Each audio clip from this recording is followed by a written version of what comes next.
मात्र तुम्हाला आग्रहाची नम्रतेची कळकळीची विनंती, परंतु तुम्हाला सगळ्यांनाच माहिती आहे की आपण नेहमी खरं बोलत असतो। त्याच्यावर जाता जाता एकच सांगतो की पुढं 5 वर्ष ह्या सगळ्या योजना, वीज माफीच्या, 3 गॅस सिलेंडरच्या, माझी लाडकी बहीण योजनेच्या, मुलींना मोफत शिक्षणाच्या, त्याच्यामध्ये असणाऱ्या प्रशिक्षणाला वेतन देण्याच्या, प्रशिक्षणाला, अशा अनेक योजना आहेत। या योजना पुढं चालू ठेवायचं का नाही हे तुमच्या हातात आहे।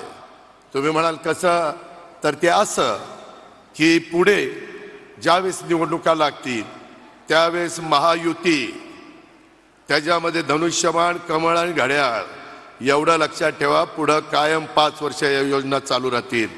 कोणाला वाटेल अरे ह्यांनी राजकारण नाही आणलं, राजकारण नाही आणलं, खरं ते सांगितलं, उगेच काहीतरी वेगळ्या पद्धतीनं बोलू नका।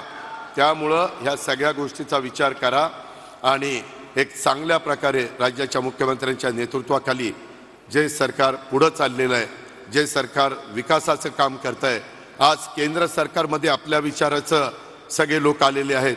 आज आपल्या पुणे शहराचे प्रतिनिधी आपले मुरलीधर रुक्मिणी किसन मोहोळ हे देखील इथं आहेत। आपलं काही अडलेलं काम ते पण करतील।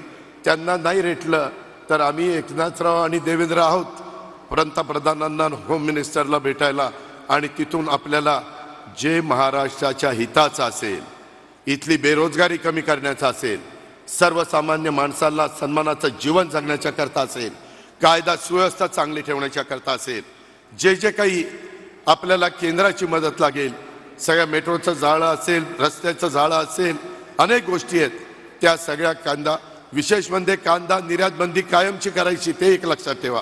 त्याच्यामुळे ह्या सगळ्या योजना पुढं आपल्याला चालू ठेवायच्यात।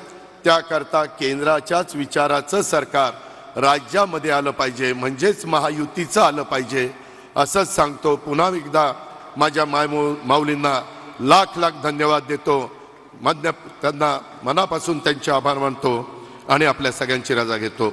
जय हिंद, जय महाराष्ट्र, जय महायुती।